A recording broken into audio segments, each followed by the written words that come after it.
Я сама бухгалтер, работаю бухгалтером, сейчас в отпуске. Вот по WhatsApp услышали, ну, увидели вот призыв о том, что надо помочь нашим мобилизованным.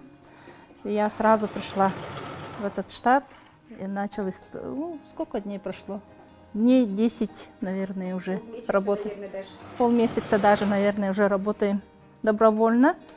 Все, шьем, начали с аптечек, сейчас вот потом рюкзаки шили, сейчас вот начинаем шить толстовки, худи, теплые, флисовые, сидушки, лежаки, все что угодно. Все, кто дома шьет, все тут приходят и шьют. Ну, те, кто немножко умеет, все начинают здесь уже работать. А именно что сподвигло вас прийти сюда, именно добровольцем? Ну, не знаю, ну, у меня время есть, я умею шить, почему бы и не помочь. Вот так. У нас очень хорошие организаторы. Говорят, какой-то нужен, например, аптечка много надо, что-то много надо, рюкзаков много надо. Ну, начинаем тут все обсуждать, начинаем кроить, и все уже начинаем шить. Ничего такого нет. Какие вещи первой необходимости вы производите и сколько уже с момента работы штаба было произведено и отправлено мобилизованным? Вопрос немножко неправильный. Это не создание именно штаба. Штаб это, в общем-то, это пункт приема готовых вещей. А у нас тут цех именно по производству нужных вещей, можно так сказать. Ну, то, что необходимо нашим солдатам. Мы почему начали это производство? Потому что первые дни действительно поступлений было очень мало. Именно не хватало рюкзаков, не хватало сидушек, лежаков не хватало. Вот и решили мы, в общем-то, создать именно такой цех. У нас первый цех создавался 50 лет Советской армии 5, и до сих пор там работает. Мы произвели 25 мешков спальных там, в общем-то, чехлов, именно для аптечки, сидушек довольно-таки много. Сделали лежаков, рюкзаки сделали. В общем-то, где-то больше 1000 штук, наверное, у нас аптечек было произведено. Рюкзаков не так уж и много, но все-таки мы начинаем производить. Сегодня у нас, в общем-то, в этом цехе мы производим теплый свитер, пуловер.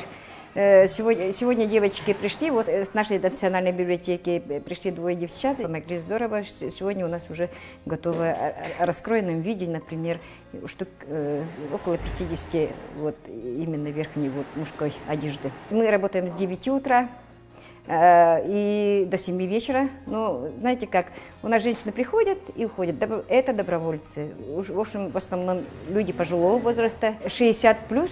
Мы их заставить так долго работать тоже не можем, но тем не менее люди приходят каждый день. У нас уже костяк свой образовался, сейчас уже по-тихому мы работаем. Ну, думаю, что у нас производство пойдет.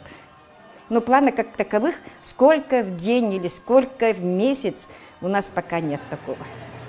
Это у нас добровольческая работа. Количество добровольцев у нас первые дни бывает очень много их. Но как всегда, как во всей общественной работе, вот первые дни бывает много народу, потом постепенно уходят некоторые, а остаются именно стойкие вот солдаты. Ну, сейчас я бы не сказала, что нас так мало, и в то же время не так уж и много.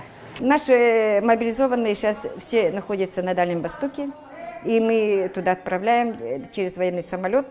В общем-то, готовые вещи, когда вот приносят в штаб, именно пункт приема, мы оттуда направляем именно по городам Дальнего Востока, где наши мобилизованные парни из нашей республики. Помогают, в общем-то, многие предприниматели, организации особенно помогают очень хорошо. Детская инфекционная клиническая больница сегодня нам на 100 тысяч спонсировала. Вот, так что у нас работа идет, не останавливается, будем уже дальше работать. Бывают такие моменты, что в цехе не бывает материалов, из этого мы останавливаемся. Бывает, машин не хватает тоже, когда приходит очень много народу. Из этого у нас, в общем-то, несколько человек, ну, порядка 4-5 человек у нас сидят на дому, работают. И тут постоянно у нас 5-6 человек, иногда 7 человек. Вот вы в прошлый раз упоминали о кулуках. Это обувь, получается? Кулуку. Ага. Вошли ли они сейчас в перечень вещей? Да, перечни у нас есть. Сегодня мы приобрели именно то, что хотели для кулуку. Это стеганый стеганый материал, и фланель мы купили именно для Куллуку. Так что будем производить, уже начнем. Кто может сейчас стать добровольцем и как? Любой человек может стать с 14 и больше. У нас, в общем-то, в основном костяк в том штабе 65+.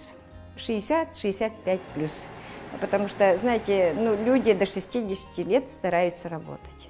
Они активные, они все работают на зарплату. А вот после 60-65 лет люди сидят на пенсии, вот и приходят они. Основной костяк у нас они. Но приходят у нас, нам помогают, естественно, волонтеры, учителя, студенты помогают очень здорово. Труд, естественно, там очень сложный, тяжелый труд.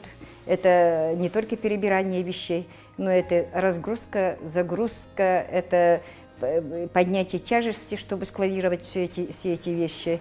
Так что волонтеры – это наше спасение, студенты.